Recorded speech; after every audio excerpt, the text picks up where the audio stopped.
Hey YouTubers, it's Charlie. So this week on Agents of S.H.I.E.L.D., we totally got to see Patton Oswalt and Adrian Pasdar. We got to raid the fridge, and we learned a ton more about Tahiti. If you're finding me for the first time, I do bonus Marvel videos every Tuesday. Be sure to subscribe to get everything. This week it's going to be Days of Future Past. They just posted a new trailer, and I have some news on X-Men Apocalypse. So I'll have a link to that at the end of this video. Tonight's episode was so awesome, so let's just get right into it. I'm going to start with my top 5 moments, and then I'll do my review. Careful for spoilers if you haven't seen it yet, but here we go. Number 5. Garrett breaks Reyna out of prison so that she can resume Project Centipede. The whole goal of the project was to make an army of super soldiers. Phase 3 is basically them trying to eliminate death, using the things that they learned in Tahiti. There's also a lot of tech in that equation too, all that centipede tech, but Garrett actually ended up revealing that some of his more emotional mistakes in the past led to his cyborg parts. That's right, they paid major homage to the comic book version of his character, who had a bunch of his human body parts replaced with cyborg parts. It's a lot like what happened to Mike Peterson, getting turned into Deathlock, except Garrett's parts are much less visible on the show. But I wonder what kind of upgrades he's had.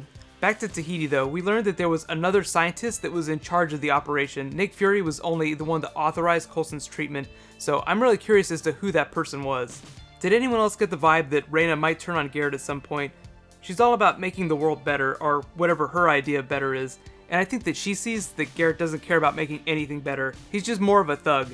So keep your eyes on her because she might end up turning on HYDRA before the end of the season. Number 4, Ward is everyone's type. This was so much fun. Not only was there some Ward-Reyna shipping, he also revealed how he got everyone on Coulson's team to trust him. First, he jumped out of the plane back in episode 6 to save Simmons, but then he one-upped it by starting to have sex with May to throw her off the scent. And all he had to do to fool Coulson was just play hard to get. So funny. The promo for the next episode kind of spoiled that Skye finds out that he's a double agent, and Patton Oswalt made this huge speech to Coulson about vetting everyone, so obviously they're going to find out about him pretty soon. I am still feeling that by the end of the season, he will be back on Team Coulson in some form. He kind of explained his own backstory just a little bit, his real backstory, and it was all about Garrett pulling him out of a terrible situation. He didn't really explain what that was, but I think we'll find out that because of the relationship he formed with Garrett over the years, he got a little bit brainwashed. That is, he drank a little bit of the Kool-Aid. I'm hoping that he'll turn against Garrett eventually, and whenever he comes back to Team Coulson, he and Skye will just be like May and Coulson, teammates but not super best friends anymore. Don't you just get the sense that Skye falls for all the worst dirtbags? Like, if I wanted to go on a date with her, all I'd have to do is either 1, join HYDRA, or 2, just become really, really evil, and she'd be like, yeah, let's get that drink. On to number 3, Garrett and Ward pull Graviton out of the fridge. There's some comedy in this situation, and it's just that we as the audience know that Gravitonium fused with Franklin Hall back in episode 3, becoming Graviton essentially.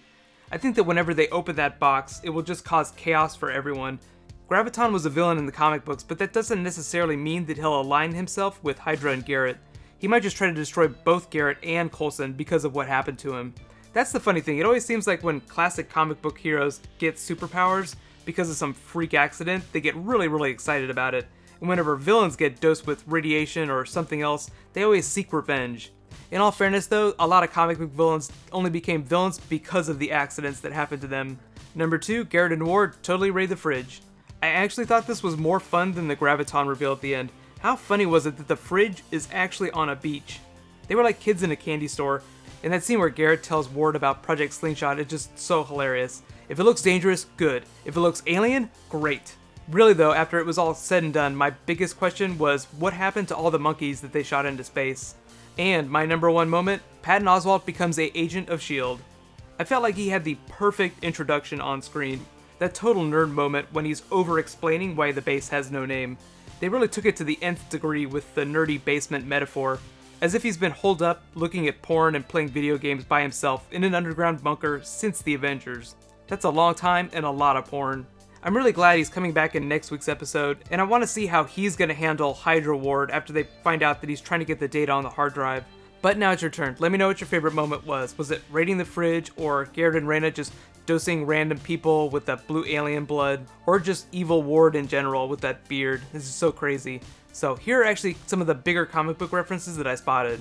There was the news report at the beginning talking about all the leaked documents that Black Widow released during Winter Soldier. Garrett also gave her a nice shout out whenever he was complimenting Ward for infiltrating Coulson's team. There was the barber chair to the secret HYDRA base. It totally felt like a reference to that movie Spies Like Us. Then when Coulson's team talks about the cube being retaken, they're actually talking about a black site like Tahiti from the comics. For a while, it was used as a prison for aliens. I guess you could say that the blue alien in Tahiti was also in a prison of sorts. When we see Glenn Talbot, it's a huge reference to the Hulk comics. He worked under General Ross, so you can imagine how he's going to deal with threats. Generally, someone to avoid at all costs. And one of the most fun references was the character Griffin. Garrett talks about the person they arrested that had lion's paws for hands. In the comics, he was a normal person who had surgery to make him look like a mythical griffin, and he also got dosed with this mutagenic serum. Thus, he became the supervillain Griffin. Let me know if you saw any other references that I didn't mention in the video, but overall, I gave the episode a solid A, one of the best this season so far. I think the HYDRA and S.H.I.E.L.D. in Chaos plot has really added a sense of urgency that the show hasn't had. Like, the ticking time bomb is just still waiting to go off.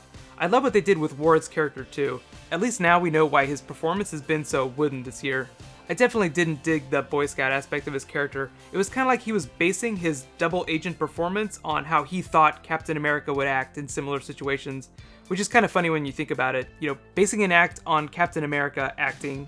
Patton Oswalt is also like a hyperspace jump forward in the quality of guest actors. He's just so perfect for the role he's playing. I got this really meta Star Wars flashback whenever the turret popped up and fired, like they were on Hoth and it was the probe droid that Han Solo and Chewie ran into. Then that just kind of made me think about Patton Oswalt's filibuster pitch for the plot of Episode 7. Just so meta and awesome. I'm actually looking forward to the addition of Graviton into this mix with Deathlock, Team Garrett, and Team Coulson, all kind of vying for what's left of S.H.I.E.L.D., like all their resources. I am kind of wondering if it's going to be Coulson's team ultimately that's going to rebuild S.H.I.E.L.D., or at least put most of the pieces together. Supposedly, by the time the Avengers fight Ultron next year in Avengers 2, S.H.I.E.L.D. will still be out of commission, but Coulson just seems so adamant about upholding the virtues of S.H.I.E.L.D., so obviously he's just going to continue on. I did get really excited whenever he did that big Agents of Nothing speech.